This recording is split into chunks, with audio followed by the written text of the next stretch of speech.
어, 그동안에 우리나라 주식시장 흐름이 어땠는지 요거부터 좀 살펴볼까요? 그러니까 지난 3월부터 현재까지 네. 보면 이제 최근엔 분위기가 좋아요. 최근엔 분위기가 좋은데 지난 이제 3월 올해 1월 초에 고점을 찍고 나서 지수가 3,250에서 2,900까지 빠졌다가 아, 또 3,200 갔다가 또 2,900 저 갔다가 그때 제가 예. 심장 몇 번 그랬거든요. 근데 네. 지금 다시 오늘 현재 기준으로 거의 3,250까지 다시 올라왔습니다. 그래서 사상 음, 최고치 돌파를 앞두고 있는데 어쨌든 시장이 그동안 그 지수가 옆으로 가는데 네.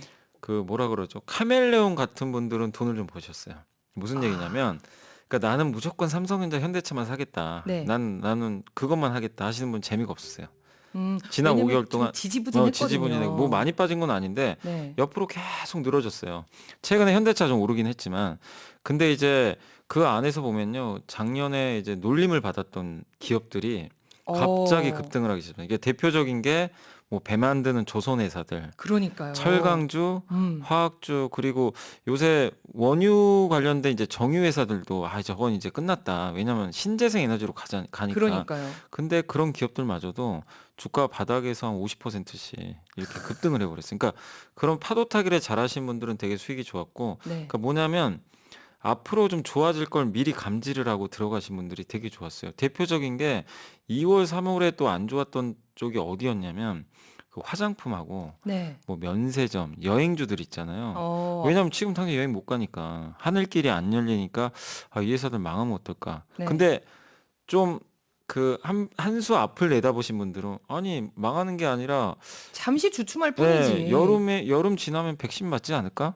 우리 마스크 벗지 않을까? 음, 이걸 생각하고 미리 사신 분들이 계세요. 접니다. 진짜요? 네. 접니다. 그럼 조금 수익률 괜찮으셨겠네요. 근데 그때 과감하게 못 아, 들어갔어요. 네. 근데 그 기업들이 5월에 너무 좋았어요. 5월 한 맞아요. 달 동안 시장이 지지부진한데 네. 그 기업들은 주가가 막 급등하면서 최근에 이제 우리 한국에서 뭐 괌이나 뭐 음. 아니면 사이판이나 이주 격리 없이도 갈 수 있다는 얘기가 나왔잖아요. 네. 하늘길이 네, 맞아요. 열린다고. 그래서 항공주하고 여행주가 되게 좋았어요. 음. 그러니까 무슨 얘기냐면 그냥 하나만 계속 포트에 담으셨던 분들은 재미가 없는데 음. 중간중간 이런 것들은 좀 미리 감지를 하시고 적절하게 분산 투자하신 분들 있죠. 그런 분들을 고르게. 이제 카멜레온이라고 예, 표현을 하신 약간 거구나. 그러니까 그런 분들은 오히려 되게 재밌었어요. 아. 왜냐면 내가 삼성전자도 한 30% 갖고 있지만 네. 예를 들면 철강에 포스코를 갖고 있었다. 그럼 포스코도 한 30% 올랐었거든요. 음. 그러면 이제 이건 안 가도 한쪽이 가주니까 수익률은 올라가는 거죠. 어떻게 보면은. 저희 신우는 포스코를 이렇게 샀다가 네. 자꾸 떨어지니까 아, 팔았는데 다시 자꾸 올라가더라고요. 많이 갔어요. 포스코도 한참. 그래서 이번 그러니까 네. 이 올해 1월부터 현재 6월 초까지의 흐름은 작년하고 너무 다른 게 음. 작년에 이제 가는 기업들이 계속 달리는 장이었는데 올해는 서로 뭐 바톤 터치한다고 할까요? 개주하는 약간 것처럼 막 이렇게 이게 갔다가 저게 저평가되었던. 갔다 이게 갔다 그래서 좀 초보 투자자분들은 조금 적응하기가 힘든 경험 있는 그쵸. 분들은 이런 걸 많이 경험해 봤거든요. 항상 음. 장이 이래요. 돌고 돌아요. 근데 작년이 되게 특이했어요. 작년엔 가는 것만 쭉쭉 가는 장이다 보니까 네. 그래서 많은 초보분들이 삼성전자 사가지고 작년에 수익을 많이 냈거든요. 근데 올해도 음. 그런다고 생각을 했는데 올해는 아니었던 거죠. 맞아요. 현재까지는. 약간 뭔가 예, 박스권에 갇혀 있는 것 같은 예, 그런 느낌 들었거든요. 예, 저희가 공매도 이야기를 안 할 수가 없는데 네, 공매도가 다시 재개될 때 많은 분들이 우려를 했잖아요. 이거 주식 네. 시장에 큰 여파가 있을 것이다. 실제로도 공매도 재개가 많이 영향을 끼쳤나요? 그게 그 막상 그 뭐라 그러죠? 이건 잔치는 아니지만 그냥 표현을 이렇게 굳이 비유를 한다면 소문난 잔치에 먹을 게 없다라고 음. 막상 뚜껑이 열리니까 별게 없었어요. 그 여러분들이 아. 우려했던 것처럼 네, 맞아요. 진짜 별게 없었습니다. 그러니까 저희는 주가가 막 폭락하고 예, 주식장 난리 나고 그럴 줄 예. 알았거든요. 그러니까 뭐 공포 영화 잔뜩 기대했는데 어. 사실은 아무것도 없었던 거죠. 그러니까 뭐냐면 공포 영화가 열리기 전에는요, 진짜 시장이 안 좋았어요. 네. 그러니까 공매도 재개가 제가 알기로는 5월 3일로 기억을 하는데 그 전주 한 일주일 반 전부터 네. 시장이 갑자기 급락하기 시작했습니다. 우리 음. 한국만 다른 나라들은 멀쩡했어요. 다른 나라는 멀쩡한데 한국만 급락한 거 보고 이거 공매도 영향이 시작이 됐구나. 다 그렇게 판단을 하고 실제 그때부터 외국인들이 많이 팔았거든요. 그래서 네. 공매도가 나올 만한 기업들 주가가 좀 많이 밀려버렸어요. 대표적인 게 이제 고평가 기업들 있잖아요. 그렇죠. 성장하는 기업들이 네. 비싸니까 공매도의 기능 중에 하나가 비싼 거를 가격을 낮춰버리거든요. 그러다 보니까 비싼 기업들이 알아서 빠지는 그런 현상이 나왔는데 네. 근데 되게 좀 아이러니했던 건 많은 분들이 공매도 제기되면 진짜 어떡하죠? 저 주식 다 던져야 되나요? 정말 많이 물어보셨는데 저는 개인적으로 공매도가 증시 역사상 있잖아요. 공매도가 시장의 방향을 결정한 적은 단 한 번도 없어요. 단 한 번도 없어요? 없어요. 없고 뭘 결정하냐면 2% 빠지니까 어떤 악재가 나왔잖아요. 한 네. 3% 빠질 게 그날 한 5% 빠지고 음. 속도를 더 빨리 하는 것뿐이지 방향을 바꾸잖아요. 멀쩡한 기업을 공매도를 쳐가지고 폭락시키진 않아요. 그쵸. 폭락한다고 아, 폭락이 되나요, 예, 그게? 그것도 아니고 어. 오히려 공매도하는 측도 만약에 내가 잘못 공매도를 했잖아요. 갚아야 되잖아요. 주식을 비싸게 사줘야 돼요. 그걸 만약에 잘못했을 때는. 이번에 그 미국 사태처럼. 예, 맞아요. 게임스탑 사태처럼 네. 엄청난 손해를 보는. 그러면 회사가 파산당할 수도 있어요. 음. 잘못하면. 왜냐하면 공매도는 내가 100만 원을 내가 투자했는데 그 회사가 부도나면 100만 원 잃어버리면 되죠. 그냥 끝이에요. 그걸로. 네. 그러니까 손실은 100만 원으로 끝나는데 공매도를 잘못 쳐서 주가 올라가잖아요. 100만 원이 문제가 아니라 1000만 원을 갚아야 될 수도 있어요, 나중에. 그래서 무한대인데 어쨌든 공매도가 많은 분들이 우려했던 것처럼 초기에만 좀 영향을 줬을 뿐이지 네. 시장에 거의 영향 안 줬고 우리가 두려워했던 것만큼은 아니다. 없었어요. 그리고 네. 5월 3일 날 공매도가 시작되고 나서 지수가 어떻게 됐냐? 올라갔어요. 그러니까요. 올라갔어요, 또. 오히려. 그래서 공매도는 우리가 그냥 우려했던 그런 건 음. 없었고 다만 이제 여러분들이 생각하실 거는 악재가 나온 기업이라든가 이럴 때는 네. 좀 예전과는 다르게 더 빠질 수 있다는 정도는 좀 음. 생각하시면 좋을 것 같아요. 1910년대에 네. 이게 만들어졌어요. 그러니까 미국은 그러니까 우리나라도 보면 한국은행을 아실 거예요. 한국은행이 뭐 하는 그쵸. 기관이냐면 우리나라의 통화 정책을 결정합니다. 금리를 올리기도 하고 금리를 낮추기도. 그러니까 지금 금리를 그 코로나가 발생해가지고 한국은행이 뭐를 했냐면 금리를 낮췄죠. 네. 금리를 낮춘다는 얘기 돈을 푼다는 얘기거든요. 돈을 푼다는 얘기는 그 돈의 가치가 떨어진다는 얘기예요. 그러니까 금리를 낮추는 건데 금리를 낮추면 경제가 좋아집니다. 어쨌든 돈이 풀리니까. 돈이 풀려서 그 돈들이 이제 중요한 곳들이 막 쓰일 거 아니에요. 네. 근데 너무 시장이 좋거나 과열일 때는 그 중앙은행이 특히 물가가 올라가거나 이게 너무 좀 지금 경제에 거품이 낀 것 같다. 그러면 중앙은행이 금리를 올려버려요. 돈을 회수해버려요. 네. 그러면 그 끼었던 거품이 좀 가라앉아요. 그래서 금리를 가지고 조절을 하거든요. 통화 정책을 해서 경제가 좀 완만하게 성장할 수 있게 네. 그걸 해주는 역할을 사실 한국은행이 합니다. 네. 그리고 고용 지표를 많이 참고를 하는데 이 중앙은행이 하는 역할 중에 하나가 어쨌든 물가 잡는 거랑 물가 너무 오르면 안 돼요. 네. 이 전체 경제가 망가질 수가 있어요. 물가 너무 올라도 네. 문제고 너무 떨어져도 네, 문제죠. 맞아요. 그래서 지금 또 너무 떨어지니까 돈을 푸는 건데 그리고 이제 그 실업률이 너무 많이 발생하면 안 되잖아요. 네. 실업 문제가 생기면. 그래서 실업 문제를 해결하기 위해서 적절하게 그 개입을 합니다. 돈을 더 풀기도 하고. 근데 너무 경제가 좋으면 어쨌든 조이고 이 역할을 하는 건데 미국도 똑같아요. 그거를 미국에서는 뭐라고 하냐면 연방준비제도 이사회가 있어요. 우리나라의 한국은행 같다고 생각하시면 돼요. 네. 그러니까 미국은 왜 연방준비제도 이사회냐면 미국은 52개 주가 있잖아요. 네. 너무 많죠. 주마다 또 다 다르고. 맞아요. 법이 다르고. 근데 거기에 이제 주요한 연방 은행들이 있어요. 각각의 뭐 캘리포니아주 뭐 이런데 뉴욕주라든가 그렇죠. 이런 데 다 있는데 그런 수장들이 모여요. 1년에 8번 모여. 연방. 예. 아. 8번 모이고 그다음에 파웰 의장이라고 있어요. 우리나라로 따지면 한국은행 총재. 네. 총재격인 그 사람이 수장이에요. 그 사람 중심으로 1년에 8번 모아서 자, 이번 달에 우리 이제 진단을 해요.